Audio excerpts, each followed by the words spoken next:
जय जगन्नाथ। स्वागत दर्शक बंधु। जगन्नाथ हेउचंती अवतारी पुरुष।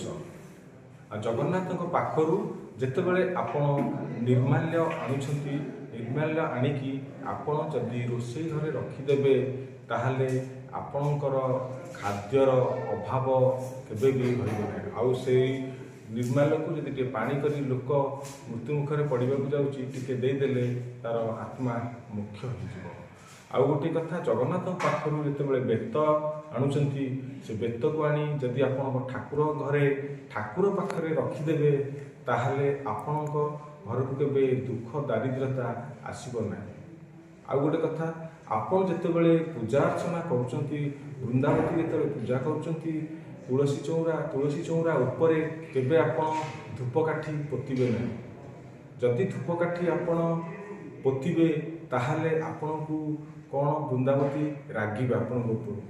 तेणुक धूपकाठी की वृंदावती तुलसी चौरा मेले पानी देला बेले धूपकाठी को आपण धूप दानी रे रखिबे, वृंदावती ऊपर रखिबे नहीं। आ गोटे कथा जगन्नाथंकर 22 पाहाच। यही 22 पाहाच होची अष्टादश पुराण 18 खंड पुराण प्लस 4टी वेद को नहीं यही 22 पाहाच 18 4 22 पाहाच गठित। दर्शक बंधु मोर कहबार मूल्य होची थरे दिने काशी नगरी रे पंडित मानकर सभा है। पंडित मानक सभा जेतेबेले हैला 4 जन शंकराचार्य सेथिरे रहिले जे सभारे काहाकू कौन कहिबे बा सभार सभापति भाव नियुक्त है।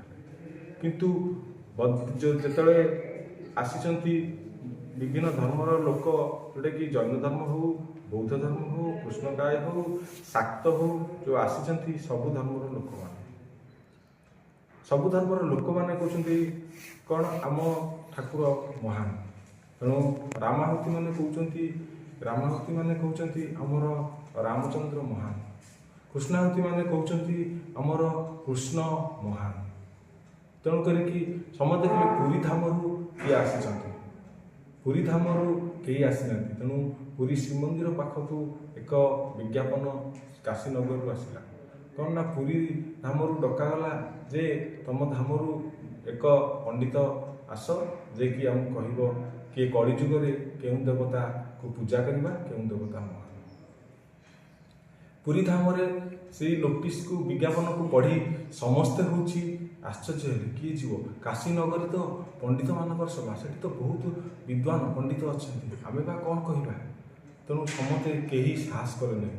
जड़े सुआर सेवक जे कि जगन्नाथ को रोषे करी दे सी कहला प्रभु ये जो विज्ञापन में कौन जो पंडित को पचारे जड़े पंडित को पचारे पंडित महाशय ये विज्ञापन कौन लिखा ना काशी नगर की जीवाक हम आठ पंडित मान सभा होती अच्छी जे कलिजुगे केउं देवता को आम पूजा करवा आ किए महान।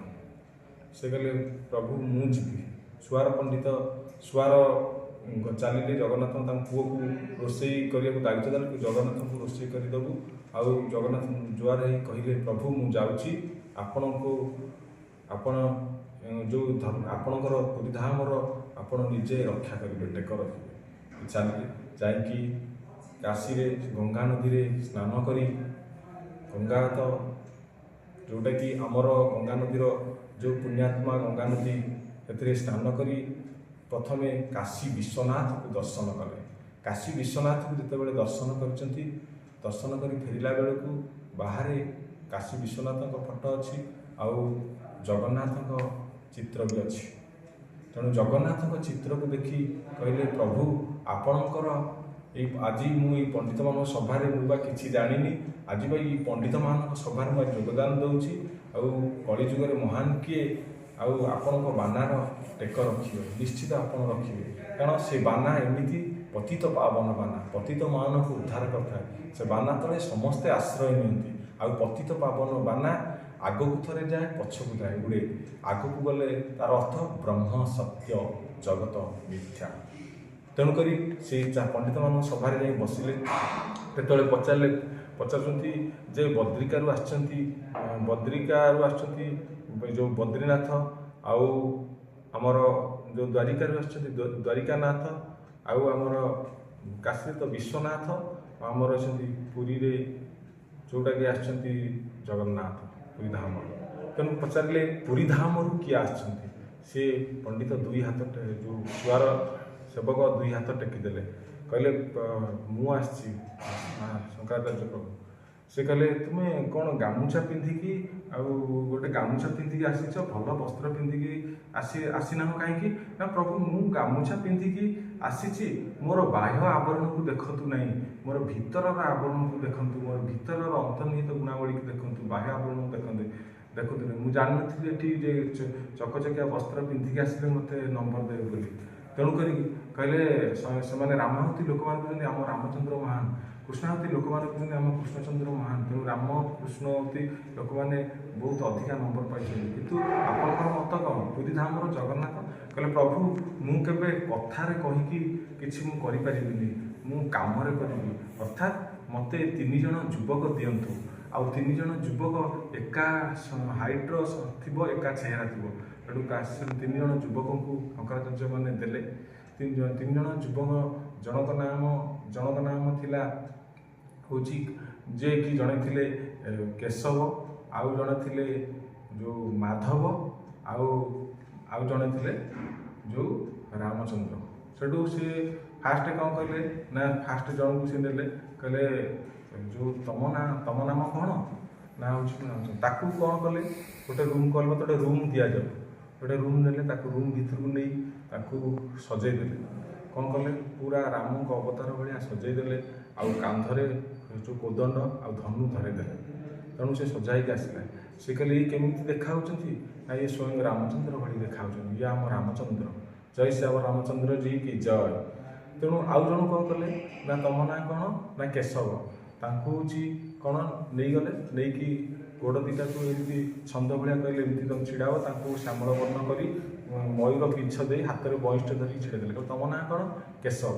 ଆଉ ଜଣଙ୍କ ନାଁ ନେଲେ, ତାକୁ ସେ ପ୍ୟାଣ୍ଟ ସାର୍ଟ ପିନ୍ଧିଥାନ୍ତି, ତାକୁ ନେଲେ ସେ ରୁମ୍ ଭିତରକୁ ନେଇକି ତାଙ୍କୁ କହିଲେ ତମେ ଯାହା ଅଛ ସେଇଆ। ସେ କିଛି ଭାବି ପାରିଲେ ନାହିଁ। କ'ଣ ନା ଜଗନ୍ନାଥଙ୍କର ତ ଆଖି ଶୂନ, ହାତ ବି ତାଙ୍କର ଅଧା, ଆଉ ଗୋଡ଼ ବି ତାଙ୍କର ନାହିଁ ଅଧା। ତେଣୁ କ'ଣ କରିବା ଆମେ? ତୁରନ୍ତ ମୁଁ ଆକୁ ସେମିତି ନେଇକି ଛିଡ଼ା ନେଲେ ମୋତେ ହତ୍ୟା ଦୋଷ ଲାଗିବ। ସେଠୁ କାଶୀ ପଣ୍ଡିତ ମାନେ ପଚାରୁଛନ୍ତି, ଆଉ ଶଙ୍କରାଚାର୍ଯ୍ୟ ମାନେ ପଚାରୁଛନ୍ତି, ଇଏ ତ 2 ଜଣ, ଇଏ ଆମର ରାମଚନ୍ଦ୍ର, ଇଏ କୃଷ୍ଣ, କିନ୍ତୁ ଜଗନ୍ନାଥ? ତେଣୁ ସିଏ ଶୁଆର ସେବକ କହୁଛନ୍ତି, କହିଲେ ମୁଁ ରାମଚନ୍ଦ୍ରକୁ ମଣିଷ ରୂପ ଦେଇପାରିଲି, ଆଉ କୃଷ୍ଣକୁ ବି ମଣିଷ, କିନ୍ତୁ ଜଗନ୍ନାଥଙ୍କର ରୂପ ଦେଇପାରିଲିନି। କାରଣ ଆକୁ ଯଦି ମୁଁ କଳ୍ପନା କରୁଛି, ଜଗନ୍ନାଥ ଅକଳ୍ପନା, ଜଗନ୍ନାଥ ଇଏ ବର୍ଣ୍ଣନା କରୁଛି, ଜଗନ୍ନାଥ ଅବର୍ଣ୍ଣନୀୟ।